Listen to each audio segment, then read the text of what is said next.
अस्सलामुअलैकुम नाज़रीन। Course of AD subject Sindhi teaching, third semester, unit 3, topic तरकीबी तरीक़ो, क्लास 5। तरकीबी तरीक़े मां मुराद अहिड़ा तरीक़ा जेके जुज़ खां कुल वारे तरीक़े ते ॿधल हूंदा आहिनि, यानी पहिरियां ई हरफ़नि जे नालनि ऐं उन्हनि जी शिकिलनि खे मिलाए लफ़्ज़ ठाहिया वञनि था ऐं लफ़्ज़नि खां पोइ जुमिला पढ़णु सेखारिया वञनि था। तरकीबी तरीक़े जा ॿ क़िस्म आहिनि, पहिरियों अबजदी तरीक़ो ऐं ॿियो सूती तरीक़ो। अबजदी तरीक़ो, हिन तरीक़े सां पढ़णु सेखारण जी शुरूआति अलफ़ बे जे हरफ़नि सां शुरू कई वेंदी आहे। पोइ उन्हनि अखरनि ते ज़ेर, ज़बर ऐं पेश ॾेई उन्हनि जे आवाज़नि सुञाणण जी मश्क कराई वेंदी आहे। उन खां पोइ ॿिनि अखरनि खे ॻंढणु, टिनि अखरनि खे ॻंढणु ऐं उन्हनि खे पढ़ाइणु सेखारियो वेंदो आहे।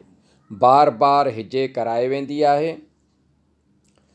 हिन तरीक़े जी शुरूआति आवाज़नि सां कई वेंदी आहे, जंहिंखां पोइ लफ़्ज़ ऐं आख़िर में जुमिला ठाहिणु सेखारिया वेंदा आहिनि। हिन तरीक़े में अखरनि जे नालनि ॿुधाइण बजाए उन्हनि जे आवाज़नि खे तवजह जो मर्कज़ बनायो वञे थो। कोशिश उहा कई वञे थी त हर हिकु अखर जी शिकिल ऐं उन जे आवाज़ जे विच में पुख़्तो ॻांढापो पैदा थिए। सूती तरीक़े जो मिसाल, उस्ताद बोर्ड ते उचार जो आवाज़ लिखी वञे थो ऐं पोइ उहे पढ़ी ॿुधाए थो, आ, अ, ए, उ, ए, ब, बा, बे वग़ैरह। हिकु हिकु आवाज़ ते ज़ोर ॾेई उन ॾांहुं इशारो करे थो। अहिड़ीअ तरह ॿार अखर जी शिकिल ऐं उन जे आवाज़नि खां वाक़ुफ़ु थियनि था। जॾहिं ईअं अखरनि जा आवाज़ ऐं उन्हनि जूं सूरतूं ॿारनि खे चङीअ तरह ज़हन नशीन थी वञनि थियूं त पोइ आवाज़नि खे ॻंढे लफ़्ज़ ऐं लफ़्ज़नि खां पोइ तरतीब ऐं सिलसिलेवार पढ़णु सेखारियो वञे थो। आवाज़नि खे मिलाए लफ़्ज़ ठाहिणु, ख ट खट, प ग पग, ब अंब, ब के री बकरी। लफ़्ज़नि मां जुमिला ठाहिणु, खट लफ़्ज़ आहे, हाणे असीं उन मां जुमिलो ठाहियूं था, हीअ खट आहे।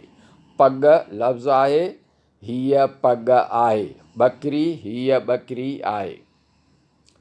तरकीबी तरीक़े जूं खूबियूं मीनिंग मेरिट, हिन तरीक़े में ॿार अखरनि जी शिकिलनि ऐं आवाज़नि खे चङी तरह सुञाणनि था ऐं लफ़्ज़नि पढ़ण जी सलाहियत वधे थी।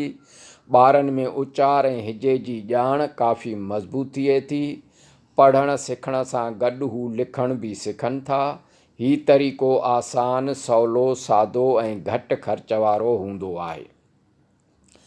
असांजी टॉपिक पूरी थी। हाणे टॉपिक मां कुझु सवाल। सवाल नंबर पहिरियों, तरकीबी तरीक़े जा घणा क़िस्म आहिनि? जवाब, 2 क़िस्म आहिनि। सवाल नंबर ॿियों, तरकीबी तरीक़े जे क़िस्मनि जा नाला ॿुधायो। पहिरियों अबजदी तरीक़ो ऐं ॿियो सूती तरीक़ो।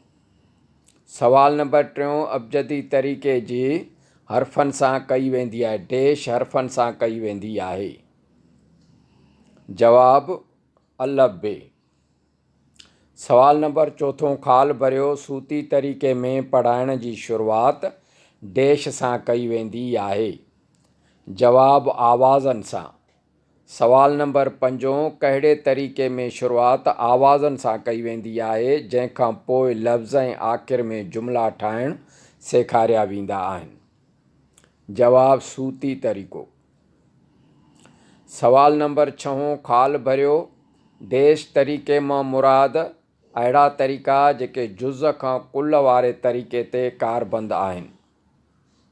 जवाब, तरकीबी। सवाल नंबर 7, ख़ाल भरियो, लफ़्ज़नि सेखारण खां पोइ डैश सेखारिया वेंदा आहिनि।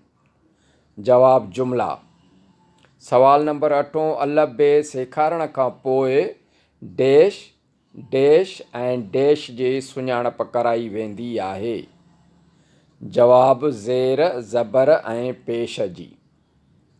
महिरबानी, जिते बि रहो ख़ुशि रहो।